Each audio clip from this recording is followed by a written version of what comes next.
guy that we talked about before we come on here there, Andy, one guy that I need to get your take on is Mikey Mure, because, look, hands up, at the start of the season, I didn't really see the logic in bringing him in and developing another club's young player when you had someone like Finlay Curtis sitting there. And his initial performances weren't mind-blowing.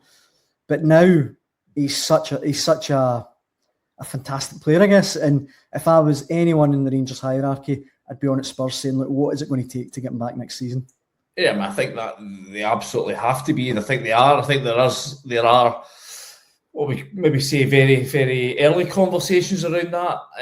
Listen, I think it's all going to be decided really not by Rangers. If they got their wish, I think they'd have him back next season. But it's all down to Spurs, and they are the quintessential bin fire at the present. That defeat to Nottingham Forest at the weekend leaves them in huge bother. And listen, there's a real possibility looking at Spurs getting relegated right now.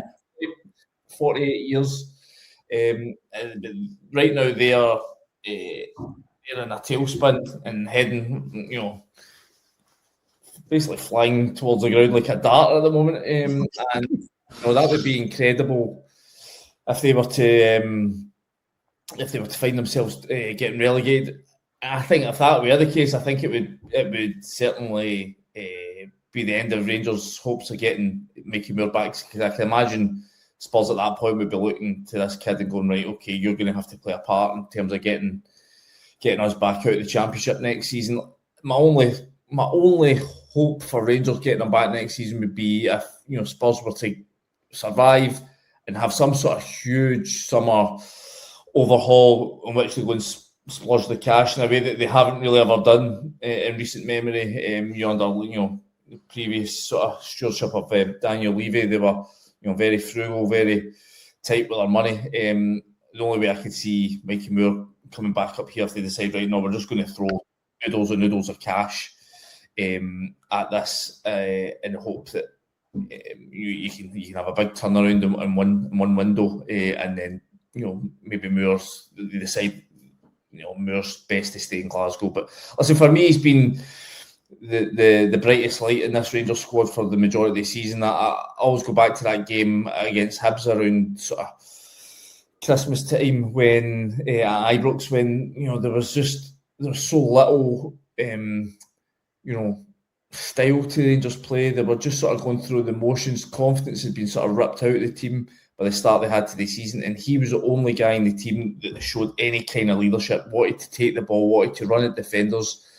And I think without him, I really don't think Rangers would be in the situation where they are right now, because I think you needed, as much as his numbers aren't huge in terms of goals and assists. I think that's maybe 6 goals he scored at the weekend there. Not huge, but it's more about the sort of personality that he puts in the Rangers team at times. I think without him, there's a lot of guys that like to play safe and don't want to take the risks, or aren't capable of taking the risks that he is, certainly. So for me, he got a bit of stick when he first came up. He spoke about wanting to become one of the best players in the world.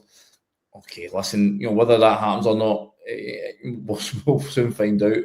The fact he had the ambition and the boldness and the courage to talk like that, I think you can see that the way as a player. And for me, I think he is destined to be, going to big things, whether that's at Rangers or down south. I really can see him having a really top career the older he gets. I completely agree. I think he's going to be a special player. Just on Mure, before we move on from that, Andy, if it was up to him, you think he would fancy another season at Rangers? I'm not sure. Listen, I think it all comes down to what sort of noises he gets from Spurs. Listen, I think a lot of Rangers fans have jumped on the quote he gave at the weekend.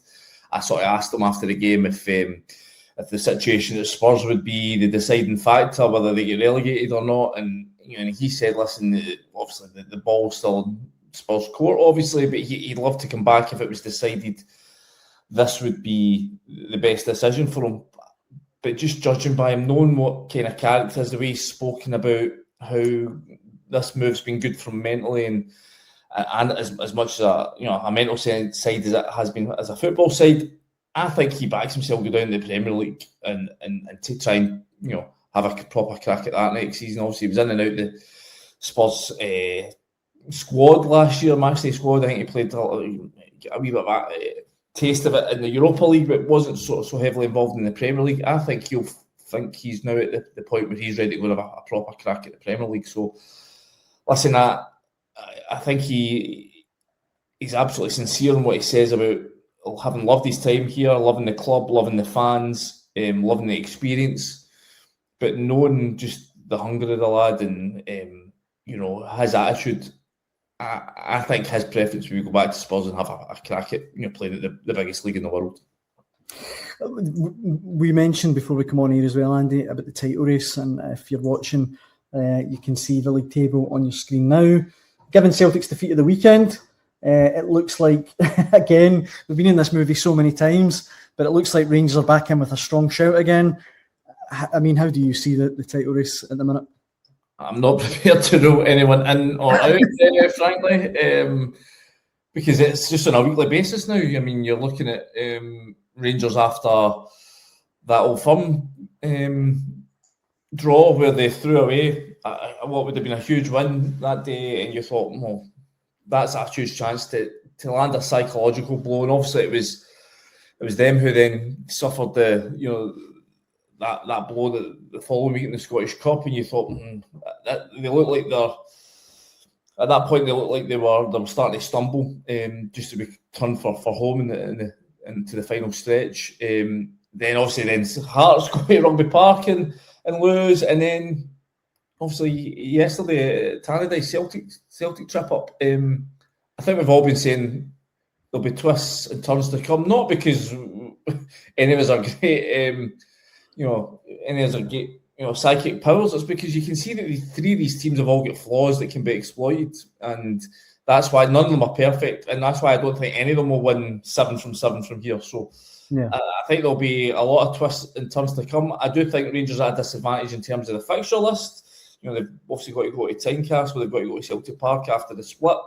What I would say is I think they're probably the form team at the moment, but it's how this all shakes out and over the course. I still think it's too tight to call. Listen, I think Celtic are probably the ones that have got the most work to do. Obviously, having a 5 points to overturn to catch Hearts.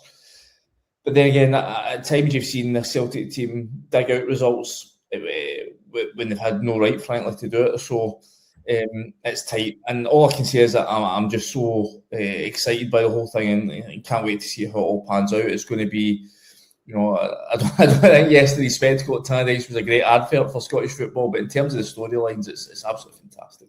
And I think we're right in saying that you mentioned to me earlier on that if Rangers are to beat Dundee United at home when they next play after an international break, at least for about 24 hours, they'd be top of the league, which, Andy, that is remarkable given just a few months ago we were having debates on the Hotline Live about, is this the worst Rangers team since the early 80s? And I think at that point it was a genuine discussion. If Rangers were to go on and win this title, I can't even think of a comparable, title triumph. It would be so unlikely and so remarkable if they win this league.